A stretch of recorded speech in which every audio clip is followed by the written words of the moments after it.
Black Dog Blues got me doing my trademark blues shuffle head. Sometimes I like to add in the little finger points when I'm rocking it. Just feels good. Sometimes, there's just these albums that you put on, you go, everyone knows what they're doing or what they want to do, and it just sits and you just get sucked into this world of just these musicians doing what they do really well. Did it feel like that in the sessions? Did you feel like this just feels good? Did it just make sense? Yeah, it did to me. And I thought, gee, I've gone back to where I started, because when I first started the band that we played blues, rhythm and blues, and Tamla Motown. That's what I grew up with. And then Molly Meldrum came along and said, you guys have to get a bit more commercial. And the band I was in, we had a couple of commercial hits, and then I went solo. But I went back to what I started doing, because I remember the first album that started me into rock and roll music. My cousin rang me up and said, come down. So I went down to his place, and he played me the very first Rolling Stones album with I'm a King Bee and Can I Get a Witness? And I was just transfixed. I thought, this is unbelievable.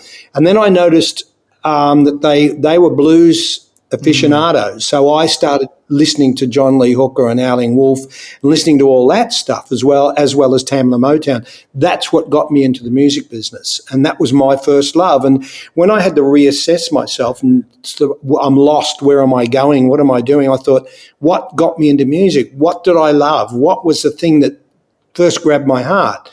So I went back to that, and fortunately my heart paid off in that. Sometimes the heart has a way of repaying us for following it. Sometimes it just sort of, doesn't. Yeah, but that's why we write songs. So I guess we're kind of winning either way. So there's something that I've always wondered too with kind of, talking to a legend like yourself. It's, from making music from the 60s to now, the time has changed so much. Each decade a new sound moves, it comes along. Do you actively feel like you're moving with that? Or do you feel like you're just inspired by what you're hearing at the time? You got the psychedelics in the 60s, and we're going to talk about the real thing later. I've got something to play you. The 80s pop sound, then sort of a 90s kind of rock feel. It's all there in the albums, a folk sound in the 60s too. Were you actively aware of that, or were you just playing what felt good? I was too actively aware of it until I did Sharkmouth. I was trying to follow the Pied Piper. Like a lot of other acts, you look at the charts and you look at record companies and radio stations who only want to play, like, we need a new Ed Sheeran, we need a new Taylor Swift, we need a new. So that's what they're looking for. So consequently, you want to be able to survive and eat, and you've had stuff in the past, and everyone has sort of penciled you off as an old has-been. So you think, I would love to be current. I just don't want to keep playing my old songs forever. I'd love to be sort of current. But the problem is when people do that, they make the mistake of trying to repeat what they've done in the past. And a lot of the audiences have moved on. You've got loyal fans, but it's not grabbing anyone's attention. And so what you do, you may be writing better songs than you were than when you first started, but you're still doing exactly the same dance. Right. And it's not anything different enough. And for me, I've always tried to change, but I still tried to do that dance until I thought to myself, I took a good look at myself, as I said, and thought, hang on, I'm too old to be doing that. I've got to do what looks legitimate for me and what I feel like I want to do, what I want to write about. And forget commerciality. Because I just started on a new album. I played it to some people, and they said, well, gee, that's not commercial. I said, I'm not doing it. I'm doing it because I want to. I don't know if you know, the last time I did an album, not for commercial reasons, it did pretty darn well. It went platinum. It won Blues Record of the Year of the ARIAs. That's not terribly uncommercial. Yeah, I think that's the best way to do it. To do it, if you're the best polka player in the world, and your love is for polkas, don't go trying to be Taylor Swift. I don't know. That'd be a great polka version of Love Story. That's right. Yeah, but you can't be what you aren't. Yeah.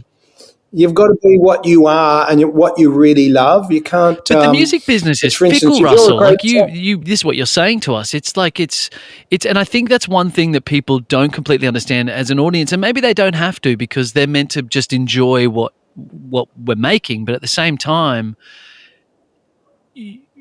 it's a very precarious situation that an artist finds themselves in with trying to make music and, as you said, keep somewhat in the times and stay somewhat authentic. Well, it is really difficult becoming now. I noticed someone the other day, of some friends of mine, a Busby Maru, a lovely band. They've recorded a whole lot of stuff. I said, "Oh, what are you doing?" They said, "Oh, we're just going to release singles." I said, "What do you mean? Why not an album? People's attention span isn't long enough."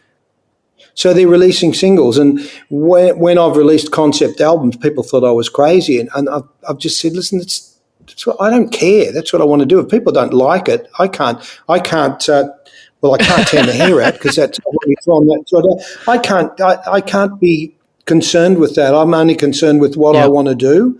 And if people don't like it, I can't help that.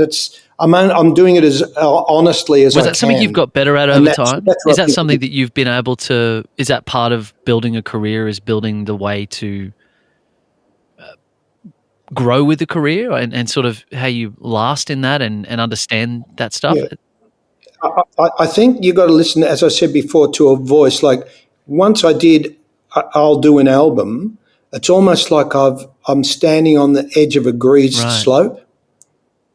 And there's no resistance. I slide that way, and I may slide that way for 3 albums, but all of a sudden I reach the bottom of the valley, and then I'll wander around and do nothing for a long time, and then something will take my interest, and it may be completely against the grain of everything, but it's something that I'm really interested in, and I know when I can't resist it, because I'll write a song.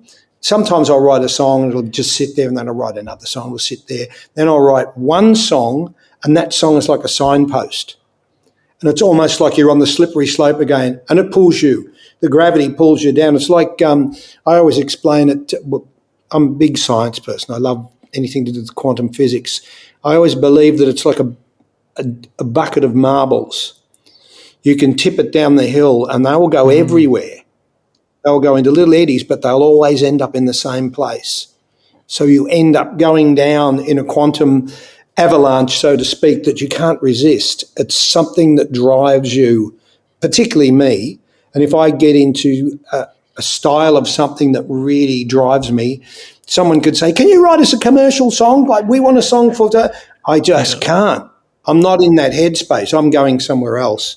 And that's unfortunately uncontrollable for me, and sometimes that's been a disaster because it hasn't worked. The audience haven't liked it at all, and record buyers haven't really responded. And that's just part of the eddies and flows of a creative career. I think so, yeah, and the spinning roulette wheel, because sometimes you're on the up and sometimes you're on the down, and people aren't relating to what you're doing. That's the way it is. You just have, par for the course. You just have to do it with. Jim Keys once said to me from The Master's Apprentice, he said, "You got to do another album." I said, "Why would I do another album?" He said, "Because," I said, "no one buys my albums. No one plays them because radio thinks I'm an old has-been. And TV won't touch me with a barge pole because I frighten the kiddies." And he said, "But you have an obligation." I said, "Who to?" He said, "To your creativity." He said, "You have been born with what you can do. You have an obligation." He said, "If you were a great cabinet maker and you made beautiful antique cabinets," he said, "would you stop?" He said, "No, you'd make another one and you'd put it in storage." He said, "Your obligation is to make another album and to add it to your body of work." And I said, "All right, well, if you're such a smart aleck, you write some songs with me because I'm going to do a blues album." And he said, "I'd love to." And that was the beginnings of Sharkmouth. Wow.